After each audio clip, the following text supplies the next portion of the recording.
Hello you Nosferatu sods, Jim Sterling here, and this is Berserk and the Band of the Hawk. It's basically Berserk Warriors, though not quite the Berserk Warriors I was hoping for.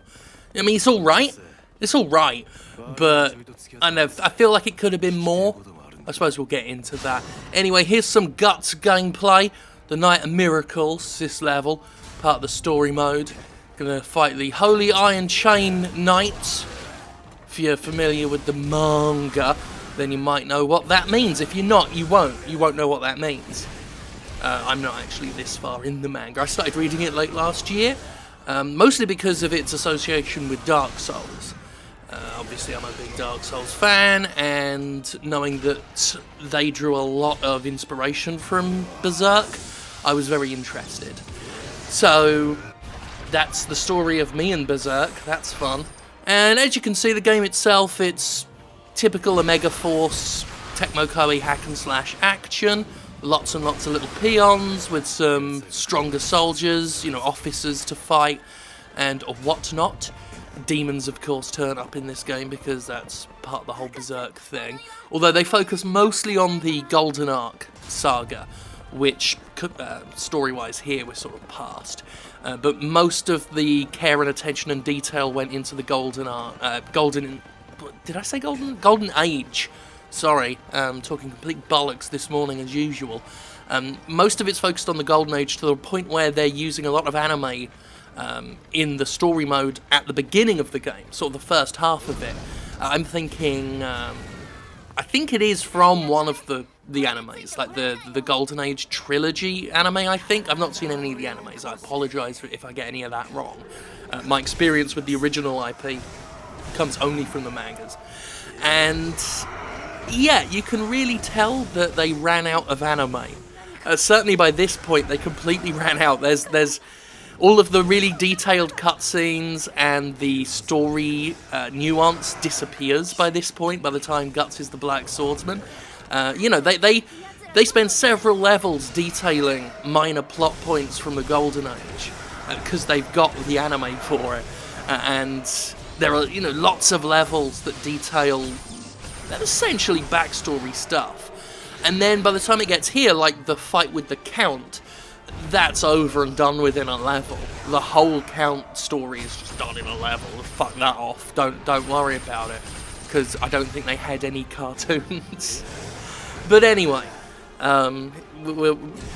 it's okay. My review's up now. By the time this video goes up, my review will be up on thejimposition.com, and you can check that out.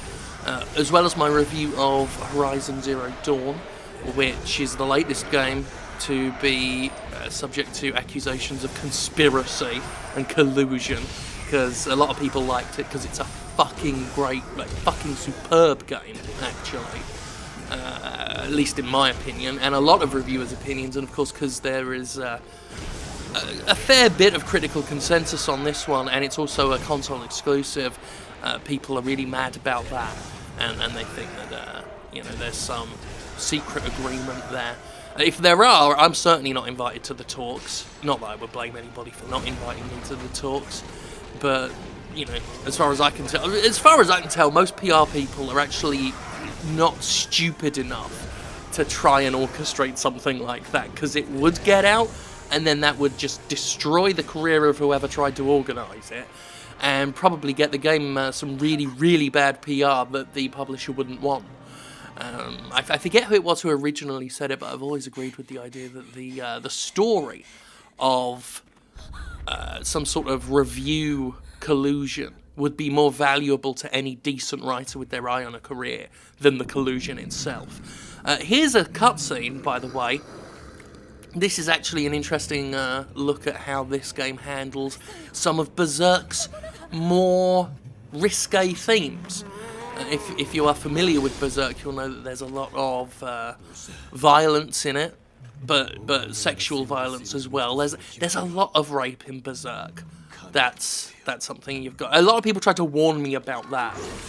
They were like, "Oh, be warned. There's a lot of that in it." I'm like, "Oh, all right." I mean, I read Crossed, for God's sake. Like, I'm used to seeing it. I may have certain views on how it's portrayed in certain places, but certainly the content itself is, oh god, it's its face. Oh. So, yeah, I mount, the horse wants to mount the woman. Basically, this game hints at that stuff. It doesn't show it. I know some people were talking about that because it can get pretty heavy on the sexual assault, the actual original story. So here, a lot of it is just alluded to, rather than... And you can sort of see why, because I don't think they get away with it if they went too overt with it. It's probably for the best that they... Although, I mean, I'm impressed with her hair. In fact, all of the women's hair in this game, really good at just sticking to breasts like flypaper. I've never seen human hair that could actually do that in real, but in video games it seems to happen a lot. I'm always impressed by that. Must get the name of their stylist. Actually makes no sense, because in an ideal state I have very little hair. And when it does grow out, you can see what a fucking thinning hairline I've got. So I just give up and just cut the whole thing. Just woomph, go a bit Furiosa with it. That's my new thing. And then when that stops working, I'll just have to go full slaphead baldy with it, and that'll be fine. You know, I'll look a bit like the Kingpin, except without, you know, the ability to look like I could kick an ass like Kingpin does. But that'll be, you know, I guess within the next 10 years, I'll probably get Kingpin-y, you know. Oh, some people are probably going to ask as well, because the news should have been properly confirmed by them, but with regards to... I don't know what the state of it'll be by the time this video goes up, so let's just say that as far as legal matters are concerned regarding me and any good news that might have happened, check out thegymquisition.com again, where there will be a statement, if not already, at some point today. And that'll be sort of... That's not the last I've got to say on the matter, but that's just sort of my initial... got an initial reaction to that coming up. So that's good. So here's the... one of the accursed spirits here, just doing the whole Hannibal Lecter thing. The whole getting inside Farnes's head.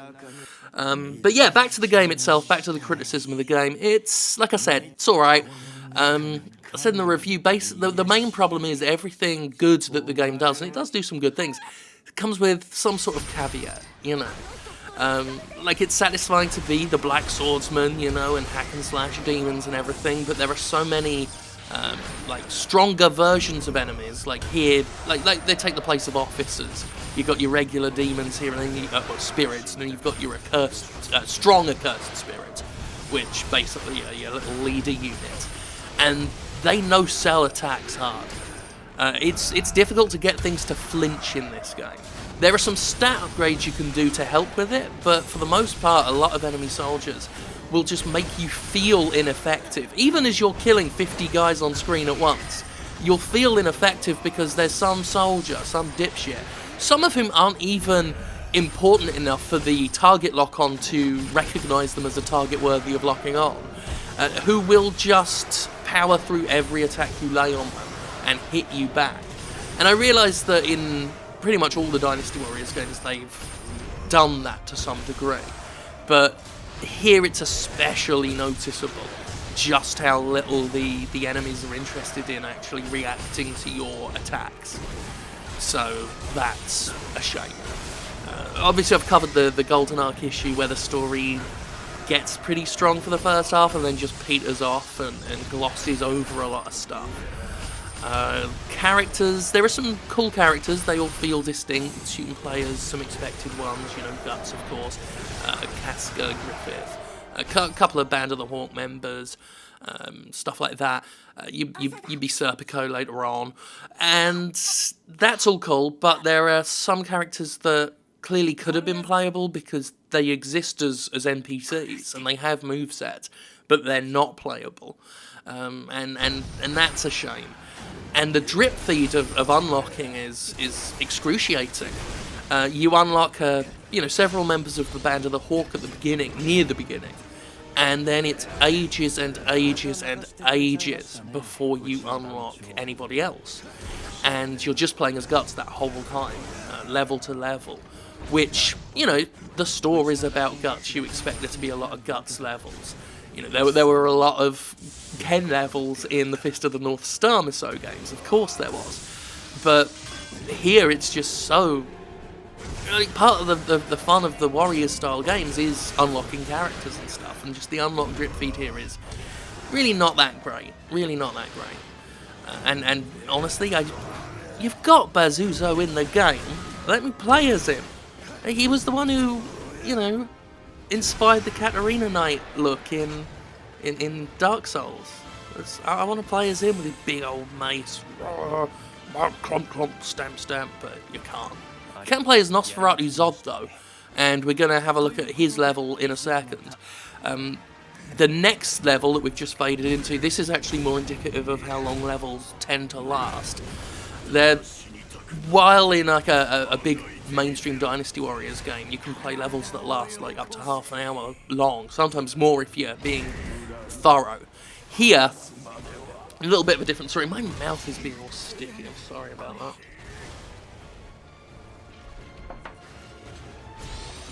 I know, I can hear my fucking tongue stick to the roof of my mouth. Fucking hate it. Drives me up the fucking wall. I sometimes edit them. If I hear any clicks that I find too obnoxious with it, I edit them out of the Jimquisition. Be too many here for me to deal with. But anyway, here's Nosferatu Zodd. He's a big demon fucker, isn't he? Here I am familiar with from the manga, because I did... The stuff I've read has featured Zodd in it. And he's cool to play with. Clearly very, very powerful, since you can turn into a big fuck-off devil, essentially. I guess you could call him the Lubu of the game. I guess he's the sort of the Lubu stand-in, as the big, powerful dude who you fight relatively early, but is nonetheless still the sort of standard as far as being really, really scary tough goes. Although enemies are still happy to no-sell his moves. But he's fun to play with because you can choose to transform into that big devil when you trigger your Musou meter or your Ferocity meter or whatever it is you want to call it here.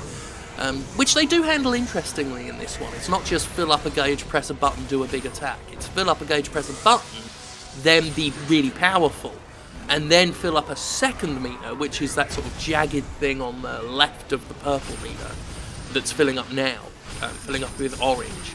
And then you can do a big powerful attack, or in this case, you can choose to transform into the devil if you want. It's up to you. And that's interesting.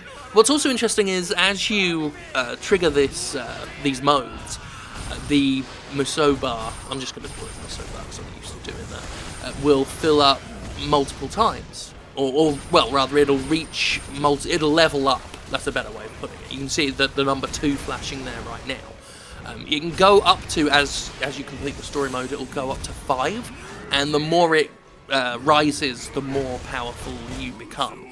Your attacks just get faster and more aggressive and everything. And that's an interesting sort of idea, and it does make you feel a lot more powerful as you keep playing the level. So that's cool. It sort of undoes some of the sense of ineffectuality that the no-selling officers give you. But that's about it. That's about it for the game. I've got some more footage. I've got some footage of Endless Eclipse mode, which is sort of a sort of roguelike-ish thing. It's got permadeath in it and different floors that you complete, although it's still a lot of hack and slash. It's an interesting idea, and it does make me want to see an actual full-fledged Dynasty Warriors style roguelike. I feel like that would be really cool. But I don't know, maybe I'll do another video with the Endless Eclipse stuff. It's got Griffith gameplay. Griffith rather is fun to play as. Fast-paced and stabby and whooshing about the battlefield. Basically how you'd expect him to fight. And that's good. That's good, yeah. That's the big powerful attack. I've pretty much run out of stuff to say, but that's fine because we're almost wrapped up anyway. I'm just gonna... I think this is the last guy to deal with. And then we'll be done. So check out the full review. I'll talk about stuff like item fusion and stuff like that. Tecmo Koei loved that. It's in Neo in obviously a way more detailed degree, but it's been in all the recent Warriors games. Lots of fusing items together to mix stats and upgrade them and stuff. I think it really... I've not gotten bored of that in any game, I think, yet. So they keep doing that. But yeah, otherwise, Berserk and the Band of the Hawk, it is Berserk Warriors, but it's not quite the Berserk Warriors I wanted. Bye!